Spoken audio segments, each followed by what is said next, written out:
My name's Chris, and I'm attempting to cut the traditional marathon training plan in half in this 8-week challenge, Mind over Marathon. Final week, lead, follow, or get out of the way. Day 50, Monday morning, start of week 7, race week. Hopefully by this time next week I'll have a successful marathon under my belt. I've been enjoying the shorter runs.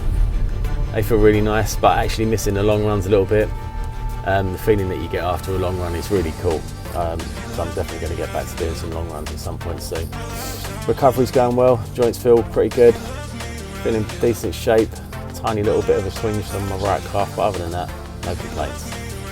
Day 51, final week of the training program. So training this week just consists of walking, low intensity, low impact, not putting any stress on my joints or on my muscles at all, just focusing on keeping them moving but allowing them to recover, ready for the race on Saturday. It's gone very, very quick the last 8 weeks, but yeah, happy. Day 52, only a few days away from the big race. Trying to keep the recovery on track, but life is trying to take over at the moment, doing a lot of building work at home, which means a lot of manual labour, doing a lot of plastering in the kitchen. Kind of takes more energy out of me than I was willing to give it, but got to keep on pushing on. All a big balancing act, but hopefully I'll get the balance right.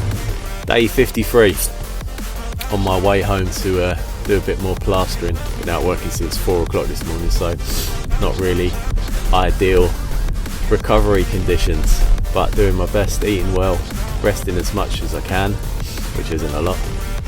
Day 54, day before the big run. Just about to head out and do a quick half an hour shakedown run. See how I feel, see if any joints feel any kind of pain or twinges whatsoever. Make sure all the joints and the muscles working as they should do, and then get an idea about what kind of time I want to aim for tomorrow, or what kind of mile times I want to aim for tomorrow. Okay, so it's the eve of my first marathon. Pretty happy with how the shakeout run went. A little bit of tightness in the right calf, so going to do a bit of rolling on that, but no real problems. I'm really looking forward to tomorrow. Really looking forward to it. Done my best at taking the right kind of nutrition on board. Managed to get my carbs up to around 450 grams so far today, which I'm happy with. I've got a plan to eat a breakfast containing around 120 carbs, and then I've got all my nutrition lined up for during the race. I take on board around 40 carbs an hour, 40 grams of carbs an hour. Can't tell you how quick the last 8 weeks have gone, but really happy that I started doing this. I've had some really good experiences on it. Felt really good, felt in a positive frame of mind, a lot more than I normally do this whole time. Day 55, race day. Just leaving home, cold morning, 3 degrees, it says on the dashboard. About to do the longest run that I've ever done. I feel pretty well prepared, body feels pretty good. I had a pretty decent sleep last night. Had so many carbs last night I couldn't eat another thing by the time I went to bed.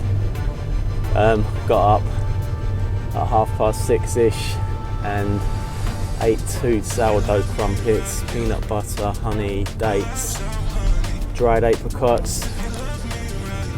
So they've got a couple of hours to digest before I start moving. All the fuel for the race is ready. Yeah, I feel pretty good. Need to try and make sure I don't set off too fast. Some people talk about, or maybe it's quite an old-fashioned way of doing it now, putting time in the bank. So when you're feeling fresh, running underneath your goal pace, with the idea of putting a few minutes in the bank by the time you get to like midpoint, or that seems to be how you hit the wall if you're going to hit the wall. So I am looking at doing it in 4 hours and 20 minutes. If I stick somewhere between 9.5 minutes and 10 minutes per mile, then I should be able to achieve under a 4 hour and 20 minute run. There's a website called Better Triathlete which says that the average pace for my age group is 4 hours and 23 minutes. So under that is definitely the target. It's been a really good 8 weeks. I would definitely recommend doing this kind of thing to anyone, not necessarily a marathon distance, but if you're feeling like you need to push yourself through something to try and find some focus, or to try and feel like you've achieved something in a short amount of time. On my journey towards the start line, I began to think about what had led me to this point. I grew up less than half a mile from the route of the London Marathon as it weaves its way through East London. I remember going along on those Sunday mornings in the late 1980s to soak up the atmosphere and cheer on the people participating in a sport that was still fairly new to us all. The sport is now huge and attracts a colourful mixture of fancy dress runners as well as celebrities, all either on a personal mission or raising money and awareness for causes that matter to them. The London Marathon, as we know it now, only began in 1981 after Chris Brasher, one of the founders, came back from the New York Marathon and dreamed of bringing his vision to life in London. In a 1979 article from the Observer newspaper, he's quoted as saying, "To believe this story, you must believe that the human race is one joyous family, working together, laughing together, achieving the impossible." It's easy to think of running as an individual sport. Most of the miles you will do in training will be alone, but you are far from lonely, and on almost every training run I've done, I've encountered other runners. A quick glance, a nod, or a thumbs up let you know that your destinations may be different, but the journey is the same, and we are all on it together. You can't train for a marathon without having the support of your loved ones. You'll be missing for several extra hours a week, and having people around you that understand your goal is essential.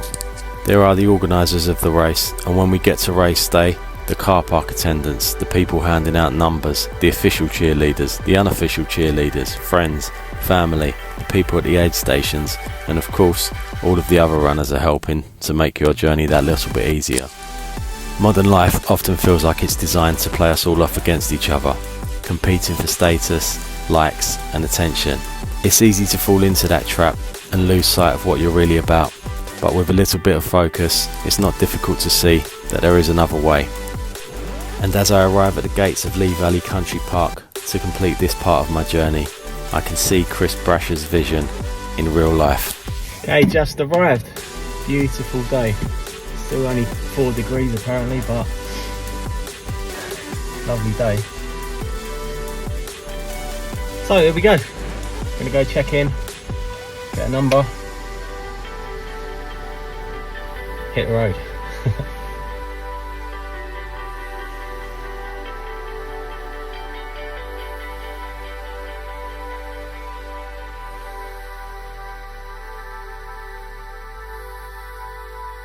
Stop your engines!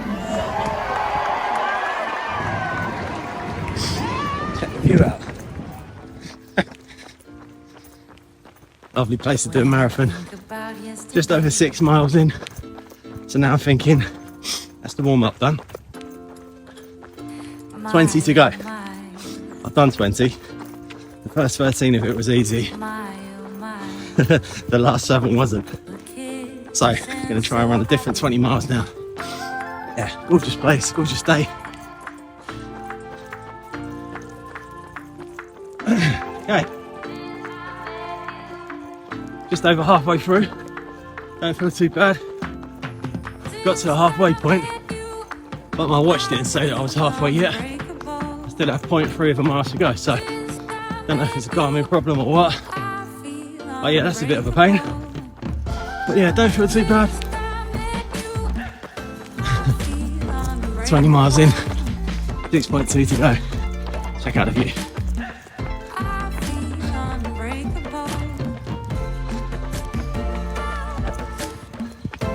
Gorgeous day.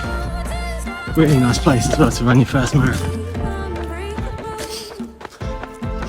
Should be comfortably under the 4 hours 20 mark. So yeah, pretty happy. Hoping I've saved enough for the last 6. 23.2 miles done. 3 to go. Which is basically a nice gentle Sunday morning run, right? The last one of these. These.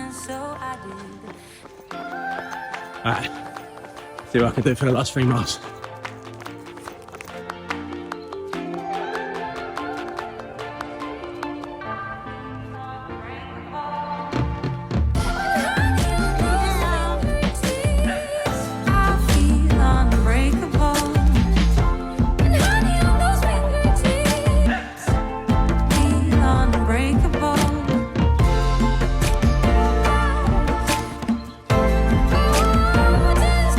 Okay, 26.2 miles in the bag. Done my first marathon officially. Feel pretty good. Got to the finish line. Looked at my watch. Still said I had half a mile to go. So I checked with the guy and said, like, is this definitely 26.2 miles? He said, yeah, it's actually more than 26.2 miles. But lots of people were having problems with the satellites. So my Garmin watch, this thing, the Instinct, got an instinct for getting the distance wrong. Still said I had half a mile to go. So off I went to do another half a mile. Left me with a time of 4 hours and 13 minutes. So it went pretty good. I feel like I got my nutrition pretty much bang on. I was consistently under 10-minute miles the whole time, which was the aim. I finished with an average of 9-minute 40 miles. I purposely went slower in the first half of the race than I knew that I could run at, because I've never done that distance before and I just didn't want to crash and burn. So took it easy at the start of the race. Wanted to see what I felt like at the 20-mile mark and then see if I could push a bit more for the last 6. Really happy. All went well. I forgot to say, you've got to check out this medal. Look at that. This is big as well. That's my hand. And it's heavy.